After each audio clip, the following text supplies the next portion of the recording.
কর মঠ মঠ ন কর মঠ খণ্ডিয়ে কর মঠ মঠ ন কর মঠ খণ্ডিয়ে কর মঠ করনি ডেরি করনি বিলম্ব করনি সময়র ব্যবহার কর পঞ্চুয়াল হুଅ সময় অনাবর্তী হুଅ ସମୟାନୁବର୍ତ୍ତିତ ସମୟ ଅନୁବର୍ତ୍ତିତ ରାଇଟ ୟୁଟିଲାଇଜେସନ କର ସମୟକୁ ଠିକ ବିନିଯୋଗ କର ଦେଖିବ ତମେ ନିଶ୍ଚିତ ଉଚ୍ଚତମ ଶିଖର ପର୍ଯ୍ୟନ୍ତ ପହଞ୍ଚିବ। ଆଜ୍ଞା ଆଜ୍ଞା ଆଜ୍ଞା ଆଜ୍ଞା ଆଜ୍ଞା ଛୋଟ ବେଳୁ ପିଲାଙ୍କୁ କୁହାଯାଉଛି ପିଲେ ପରିଶ୍ରମ କରରେ କର୍ମ କରରେ କଷ୍ଟ କରରେ ଭଲ ରେଜଲ୍ଟ କରିବ। ମଧୁବାବୁ କହିଲେ ମଧୁବର୍ଣ୍ଣ ବୋଧରେ କଣ କହିଲେ କର୍ମ କରିବାର ଥିଲେ ରେ ବାଳକେ ମନ ଦେଇ ତାହା ବାଳକେ ମନ ଦେଇ ତାହା ବାଳକେ ମନ ଦେଇ ତାହା ମନ ଦେଇ ତାହା କୁଟୁମ୍ବ କରିଥିବେ କୁଟୁମ୍ବ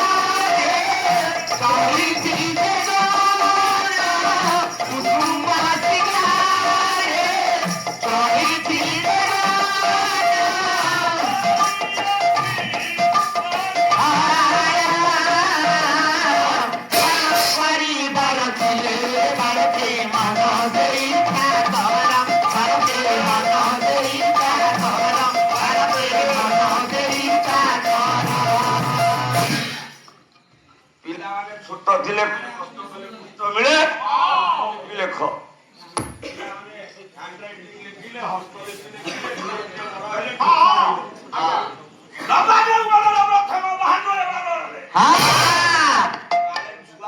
କଥା ଭୁଲିଯିବେ କାଳେ ତାଙ୍କର କାଶ ରହିଯିବ ଚଳଚ୍ଚିତ୍ର ମାଧ୍ୟମରେ ତାକୁ ଆଜ୍ଞା ଆଜ୍ଞା ଆଜ୍ଞା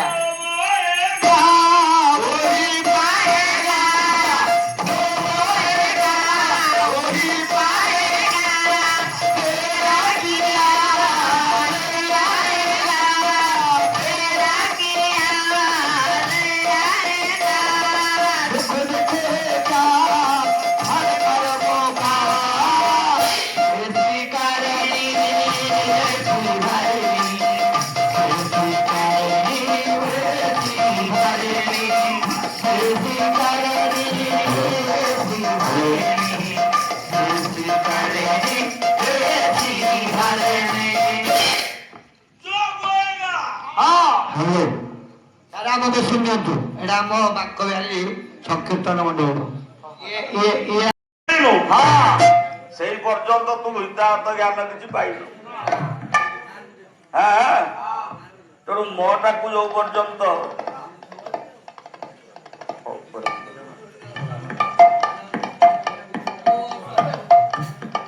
ତେଣୁ ଜଗନ୍ନାଥ ତାଙ୍କ ନୟନଟାକୁ ଦେଖେଇ ଦେଲେ କହିଲେ ଆରେ ହେଇ ଦେଖ ମୁଁ ହଉଛି ଚକ ମୋ ଆଖିଟା ନୟନଟା ହଉଛି ଚକ ମୋ ଆଖିଟା ହଉଛି ଚକ ତମେ ନିଜକୁ ମୋ ନିକଟକୁ ଆସିବା ପୂର୍ବରୁ ମତେ ଟିକେ ଦେଖ ମତେ ଦେଖିକିରି ଟିକେ ଶିଖ ମୋ କରର ଅଗ୍ରଭାଗକୁ ଦେଖ ଦେଖିବ ଶୁଣୁ ମୋ ମୁହଁଟାକୁ ଟିକେ ଲକ୍ଷ୍ୟ କର ନିର୍ନିବାସ ନୟନରେ ଦେଖିବ ଶୁଣୁ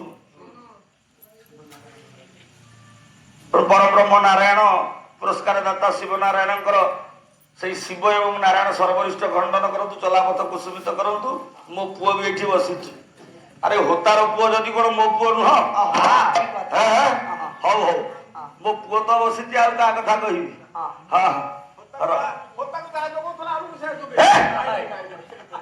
ତୁ ସେଇ ଭଗତ ଯେତିକି କଥା କହିବା କଥା ମିଶେଇକି ଶୁଣୁ ଫେରିକି କହ ପୂଜ୍ୟ ଭାବୁକ ମଣ୍ଡଳୀ ବିଚାର କରିବେ ପ୍ରସଙ୍ଗ ରହିଛି ମୁହଁଟା ବୋଲ କରଟା ବୋଲ ତମେ ମତେ ଦେଖ ଆଉ ଶିଖ ନିଜେ ଠ ହେଇଯା ନିଜେ ଶୂନ ହେଇଯା ନିଜେ zero ହେଇଯାଅ reduce yourself to zero then he will be hero ତମେ ସର୍ବାଦ ସର୍ବପ୍ରଥମେ ନିଜକୁ ଶୂନ କରିଦିଅ ଦେଖିବ ଦିନେ ନା ଦିନେ ତମେ ହିରୋ ହେଇଯିବ ତମେ ବୀର ହେଇଯିବ ତମେ ଉତ୍ତୁଙ୍ଗ ଶିଖରକୁ ଚଢିଯିବ ତେଣୁ ରେ ମନ ହଁ ତୁ ନିଜକୁ ଶୂନ କରିଦେ। ଶୁଣ ଶୁଣ ମଠ ମଠ କରନା, ନା ମଠ କରିଦିଅ। ଯିଏ ସିନା ବିଗ୍ରହ ପୂଜା କରୁଛନ୍ତି ସିଏ ଜଗନ୍ନାଥଙ୍କୁ ପୂଜା କରିବେ, ମଙ୍ଗଳାକୁ ପୂଜା କରିବେ। ହଁ ଆଉ ଯୋଉମାନେ ଆର୍ତି ଅର୍ଥାର୍ଥୀ ହଁ ବିଭିନ୍ନ ସମ୍ପ୍ରଦାୟ ଅଛନ୍ତି, ବିଭିନ୍ନ ଧର୍ମ ଅଛି। ହଁ ତେଣୁ କାହାର କେମିତି ଚିନ୍ତାଧାରା, କିଏ ବିଗ୍ରହ ପୂଜା କରୁଛନ୍ତି, ହଁ। କିଏ ବିନା ବିଗ୍ରହରେ ପୂଜା କରୁଛନ୍ତି। ଗୋସ୍ୱାମୀ ତୁଳସୀଦାସ କହିଲେ ବିନୁ ପଦ ଚଲାଇ ଶୁଣ ଏ ବିନୁ କାନା ଶ୍ରୀରାମ ଜୟ ରାମ ଜୟ ଜୟ ରାମ କର ବିଭୁ କର କର ପରି ଜଗାନା ଶ୍ରୀରାମ ଜୟ ରାମ ଜୟ ଜୟ ରାମ ରାମ ସେ ପୁଣି ବିନା ପାଦରେ ଯାଉଛ, ପାଦ ନାହିଁ। ନା ମୋର ପାଦ ନାହିଁ, ମତେ ଡାକ ନାହିଁ, ମୁଁ ଯିବି ନାହିଁ। ନା କିନ୍ତୁ ସେ ଯାଉଛି ନା ହଁ ଯାଉନାହିଁ? ବାଇଗଣ ତିଆରିକି ଯାଇଥିଲା ଗୀତ ଗୋବିନ୍ଦ ଶୁଣିବାକୁ। ଆଉ ତୁ ଦେଖିଦେଲୁ ହଁ ଅସୁବିଧା ବେଳେ। ହଁ ଗତ ବର୍ଷ ଏଇ କଳିଙ୍ଗା ମଞ୍ଚକୁ ମୁଁ ପାଲା ଗାଇବାକୁ ଆସିଥାନ୍ତି, ଆଜ୍ଞା ଦୁର୍ଘଟଣା ହେଲା, ମୁଣ୍ଡରେ ମାଡ ବାଜିଲା। ହଁ 17 ଦିନ ପର୍ଯ୍ୟନ୍ତ ସେନ୍ସ ଆସିଲାନି। ନା ହୁଏତ ମୁଁ ଆଉ ମଞ୍ଚରେ ଠିଆ ହେଇକି ପାଲା ଗାଇବାର କ୍ଷମତା ହରେଇ ବସିଥାନ୍ତି। ଆଜ୍ଞା କିନ୍ତୁ ଯଦି ସିଏ ଆସୁନାହିଁ, ହଁ ସିଏ ଯଦି ହାତ ଦେଇନାହିଁ, ହଁ ସିଏ ଯଦି ରଖିନି, 17 ଦିନ ପରେ ସେନ୍ସ ଆସିଲା, ମୁଁ ପୁଣି ଚାମର ଧରିକି ମଞ୍ଚରେ ଠିଆ ହେଇକି ପାଲା ଗାଉଛି ତ। କେମିତି କେମିତି ତେଣୁ ସେ ଆସୁଛି ନା, ଆଉଛି ନା ସେ ଆସୁଛି। ହଁ ବିନୁ ପଦ ଚଲାଇ ଶୁଣହି ବିନୁ କାନା ଶ୍ରୀରାମ ଜୟ ରାମ ଜୟ ଜୟ ରାମ ରାମ କାନ ନାହିଁ କିନ୍ତୁ ଶୁଣୁଛି। ଶୁଣୁଛି କେମିତି ଶୁଣୁଛି, କେମିତି ଆଜ୍ଞା କେମିତି ଆସୁଛି, କର ନାହିଁ କେମିତି ଦଉଛି। ଶ୍ରୀମଦ ଭଗବତ ଗୀତାରେ କହିଲେ କର୍ମେଣ ବାଧିକାରେସ୍ତୁ, କହିଲେ କର୍ମ କରିଚାଲ, ତତେ ବାଧା ହଉ, ତତେ କଷ୍ଟ ହଉ, ତତେ ଦୁଃଖ ହଉ, ଠିକ କର୍ମ କରେ। ତୁ ଜାଣିପାରୁଛୁ କୋଉଟା ଭଲ କୋଉଟା ମନ୍ଦ, କୋଉଟା ଦିନ କୋଉଟା ରାତି, କୋଉଟା ପାପ କୋଉଟା ପୁଣ୍ୟ। ତୁ ଯେମିତି କରିବୁ ନା, ତୋ କରିବା ଅନୁସାରେ ତୋ ଫଳ ଆପଣା ଛାଏ ତୁ ପାଇଯିବୁ। ଏମିତି କର୍ମ ଥୁଆ ଯାଇକି ଫଳ ଥୁଆ ହେଇଛି, ମତେ କାହାକୁ କିଛି ଦବାକୁ ପଡିବନି। ନା ତୁ ଯେମିତି କର୍ମ କରିବୁ ତୋ କର୍ମ ସେମିତି ତତେ ମିଳିଯିବ। ମିଳିବ ମିଳିବ ମିଳିବ ମିଳିବ ମଠ ମଠ ନ କର, ମଠ ଖଣ୍ଡିଏ କର, ହଟ ହଟ ବିଷୟା ବାଟକୁ। ବିଷୟା ଆମେ ଜଞ୍ଜାଳ ଭିତରେ ଅଛେ, ଆମର ଗୋଟେ ସୁନ୍ଦର ଘର ଅଛି, ଗୋଟେ ସୁନ୍ଦରୀ ଘରଣୀ ଅଛି, ସୁନ୍ଦର ସୁନ୍ଦର ପୁଅ ଅଛନ୍ତି, ଝୁଅ ଅଛନ୍ତି। ଆମେ ଏ ବିଷୟାକୁ ପରିତ୍ୟାଗ କରି ଆମେ ଏ ସଂସାର ଭିତରେ ରହିପାରିବା? କୁଆଡୁ ସମୟ ତ ନାହିଁ, ଆଜି ମତେ ତ ଅଳ୍ପ ସମୟ ମିଳିଛି, ଆଲୋଚନା କଲେ ତ ବହୁତ କଥା କଥା ତେଣୁ ହରି ନାଥ ହରେ କୃଷ୍ଣ ନାଥ ଶର୍ମା କହିଲେ, ଧ୍ୟାଇ ଚିତ୍ରପଟକୁ ଆଣି ନେତ୍ର ବାଟକୁ। ଆଜ୍ଞା ଏ ଚିନ୍ତା ଚେତନା କାୟ ମନ ବାକ୍ୟକୁ ଗୋଟିଏ ସ୍ଥାନରେ ଏକତ୍ରୀକରଣ କରି, କେନ୍ଦ୍ରୀଭୂତ କରି ତମେ ସେଇ ପରମ ବ୍ରହ୍ମ ଅନସେନ ଏଲିମେଣ୍ଟ ଅଦୃଶ୍ୟ ସତ୍ତାକୁ ଚିନ୍ତା କର। ତାପରେ ତମ ଏ ଘଟ ପରିତ୍ୟାଗ ହବ। ଶରୀର ରୂପକ ପଞ୍ଜୁରୀ କି ଛାଡି ପ୍ରାଣ ରୂପକ ପକ୍ଷୀଟା ଯେତେବେଳେ ଉଡିଯିବ, ସେ ଯାଇକି ଗୋଟେ ଉତ୍ତମ ସ୍ଥାନ ପାଇବ। ମଙ୍ଗଳ କରିବେ କିଏ? ଗୋଟେ ଶ୍ଲୋକଟିଏ ପଢିଛି, କାଳି କାମୁକ କାର୍ମୁକ ଜନକ ଯା ଲାଭେ ଭଗବାନ ଭଗ୍ନବାନ, ଯଜ୍ଞ କଂସଧନୁ ବିଭଞ୍ଜ ଭଞ୍ଜିତା ପୁରାଙ୍ଗ ନା ବଲ୍ଲଭ, କୁସୁମାଙ୍ଗଂ ଇଦଂ କୁସୁମଧନୁ କଥଂ ଭଗ୍ନୋ ବିଶକ୍ତିନତଃ, ରାଧାୟାତୀତି ମଧୁର ବାକ୍ୟ ହସିତଂ ପଦପାତି ପାତୁବ। ଏ ପୁଅ ଆଜ୍ଞା ଏଗୁଡ଼ା ବାଦି ପାଲା ପରା ମନକୁ ହଉ ଲୋ। କଣ ହେଇଛି? ଆଜି ନା ଆକ୍ରମଣ ତ ଆଜିଠୁ ପ୍ରଚଣ୍ଡ ଆକ୍ରମଣ।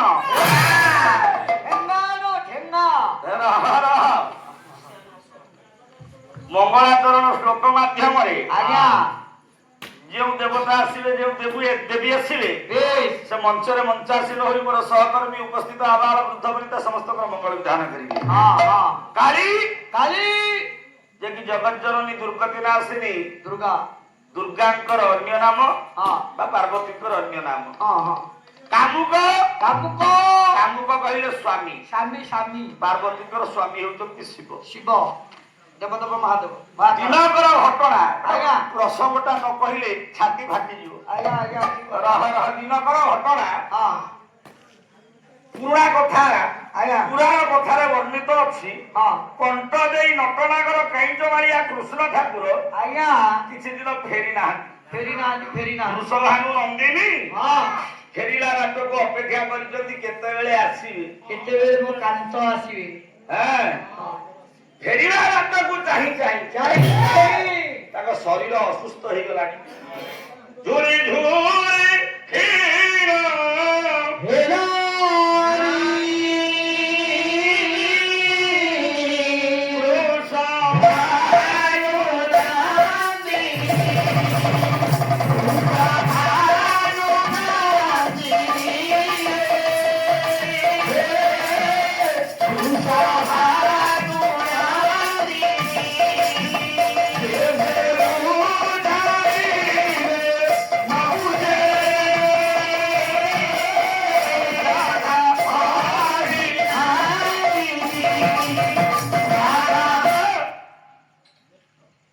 କ୍ଷୀଣ ହେଲାଣି, ଦୁର୍ବଳ ହେଲାଣି। ଲଳିତା, ବିଶାଖା, ଚିତ୍ରରେଖା ସହମତ ସଖୀ ମାନେ ପଛରେ ରାଧେ ଆଉ ତମେ ବେଳକୁ ବେଳ କଣ ଦୁର୍ବଳ ହେଇଯାଉଛ? ଘଟଣା କଣ? ନା ଦେଖୁନ କଣ୍ଟ ଦେଇ ଆସି କହିଥିଲେ ଯେ କାହିଁ ଏଯାବତ ଆସିନାହାନ୍ତି। ନା ଗୋଟେ କାମ କର, ଧବଳ କୁଞ୍ଜ ବିଳାସ କର। ଆଉ ଧବଳ କୁଞ୍ଜ ବିଳାସ କରିବ ତମ ବାଟ ଛାଡିବା ନାହିଁ।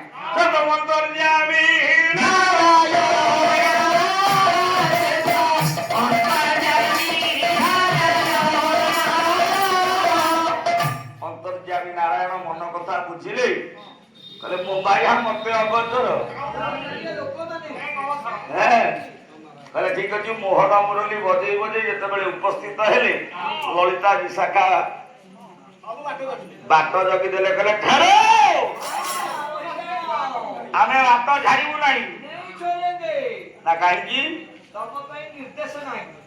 ନା ବାରଣ କରାହେଇଛି, ମନା କରାହେଇଛି? ନା ମନା କରାହେଇଛି? କିଏ ମନା କରିଛି? ଆଉ ଖାଲି ଖବର କରିଦିଅ ମୁଁ ଆସିଛି କିନ୍ତୁ ବାଟ ଛଡା ହେଇଛି।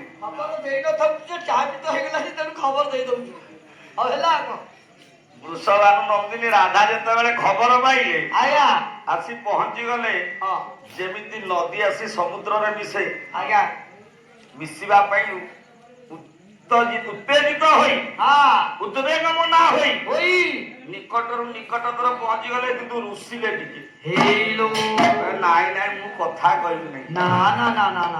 ଝୁଅ ପିଲାଙ୍କର ଗୋଟେ ଗୁଣ ନଥାଏ କି? ହଁ ସେ ଟିକେ ରୁଷି ଗଲେ, ଟିକେ ମାନ କରିଦେଲେ ତାଙ୍କର ସମସ୍ତଙ୍କ ରାଗ ଥଣ୍ଡା ହେଇଯିବ।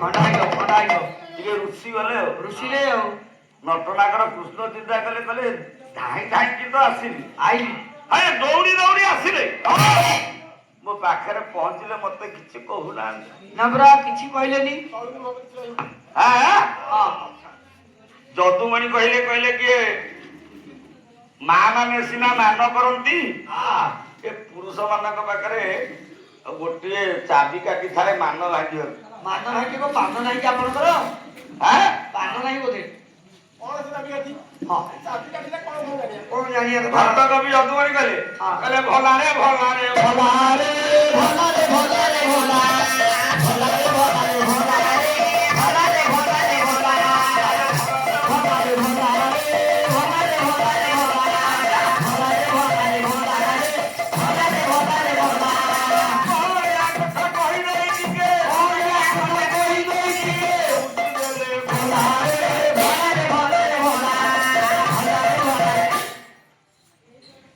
କହିଲେ ମୁଁ ଟିକେ କଅଁଳିଆ କଥା କହିଲି।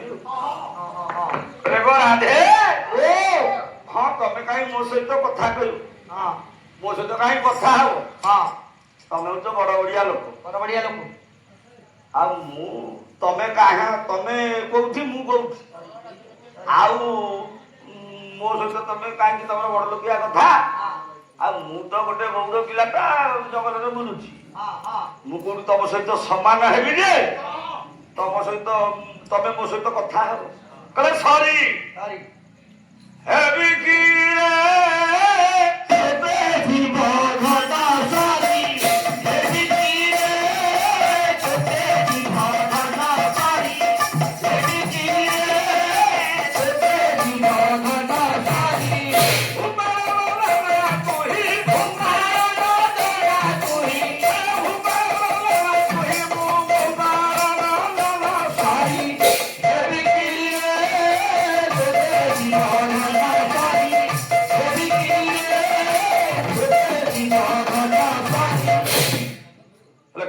ତମେ କାହିଁ ମୁଁ କାଇଁ ତମେ ହଉଛ ଭୂପାଳ ନନ୍ଦିନୀ। ହଁ ଭୂପାଳ କହିଲେ ରାଜା, ରାଜା ତମେ ହଉଛ ରାଜା ଝୁଅ ହଁ ରାଜନନ୍ଦିନୀ। ରାଜନନ୍ଦିନୀ ସୁନା ଦୋଳିରେ ତମେ ଝୁଲୁଥବ, ବୁଲୁଛ ସୁନା ଥାଳିରେ ତମେ ଖାଉଥଲ, ଖାଉଥବ ସୁନା ଗିଲାସରେ ପିଉଥଲ, ହଁ ପିଉଛ। ପିଉଛ ଆଉ ତମେ ତ ରାଜନନ୍ଦିନୀ, ହଁ ଆଉ ମୁଁ ତ ଗୋପାଳ ନନ୍ଦନ, ହଁ ହଁ ଗୋଟେ ଗୌଡ଼ ପୁଅ। ହଁ ଆଉ ତମେ କାହିଁ ମୋ ସହିତ ସମାନ? ମୁଁ କୋଉଠି ତମ ସହିତ ସମାନ ହେବି ଯେ କଥା କହିବ। ତମେ ମୋ ସହିତ କଥାବାର୍ତ୍ତା ହବ? ହଁ ହଁ ହଁ ହଁ ସତ କଥା, କଥାବାର୍ତ୍ତା ନ ହବା ସ୍ୱାଭାବିକ। ସ୍ୱାଭାବିକ। ତା ଛଡା ତୋ ତ ନୁହେଁ ମୋ ମଞ୍ଜୁଳା ଭଗବାନ କାୟାରେ ପରା।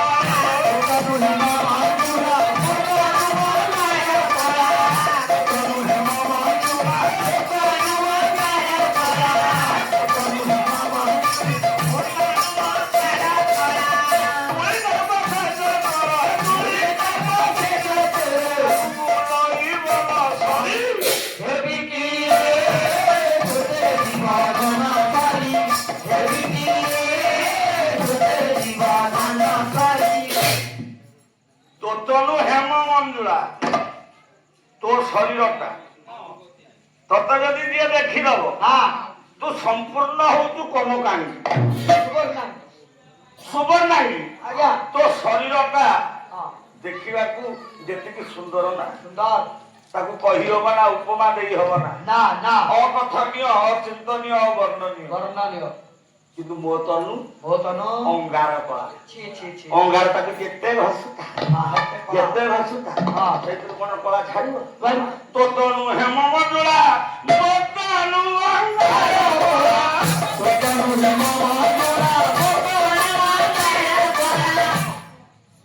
ତୁଳି ତଳପ କର୍ପୂର ରେଣୁ ସିଞ୍ଚିତ ପଲ୍ୟକ ଅଙ୍କରେ ତୁ ଶୋଉଛୁ। ତୁ ଶୋଇଲା ବେଳେ ହଁ ତୁଳି ତଳପ କର୍ପୂର ରେଣୁ ସିଞ୍ଚିତ ପଲ୍ୟକ ଅଙ୍କରେ ଶୋଉଥିଲା ବେଳେ ଆଉ ମୁଁ କୋଉଠି ଶୋଉଛି ଜାଣିଛୁ? ଗାଈ ଚରଉଥିବି, ଯୋଉଠି କ୍ଳାନ୍ତ ଲାଗିବ, ଯୋଉଠି ଅସୁବିଧା ଲାଗିବ, ଯୋଉଠି ହାଲିଆ ଲାଗିବ, ହଁ ହଁ କୋଉଠି ପତର ଉପରେ, କୋଉଠି ପଥର ଉପରେ ଶୋଇପଡିବି। ବୋଲେ ବାଲି ତୋ ତନୁ ହେମ ମଞ୍ଜୁଳା, ମୋ ତନୁ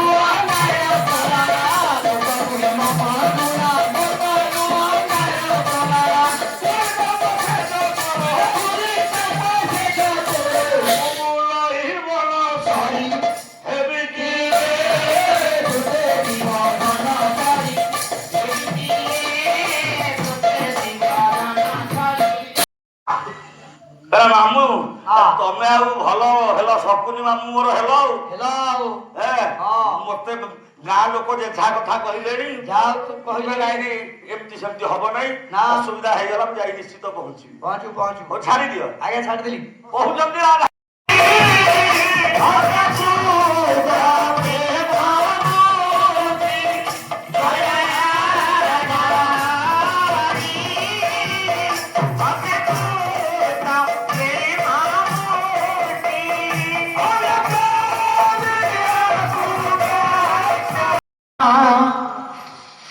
রাধা মানা কাল চোরি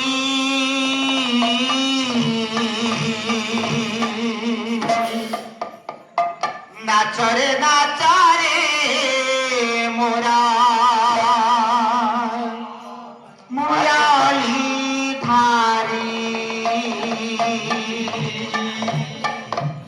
নাচরে নাচারে মোরা মুরালি ধারি দেবকী নন্দন যশোদা রাধনা দেবকী নন্দন যশোদা রাধনা দেবকী নন্দন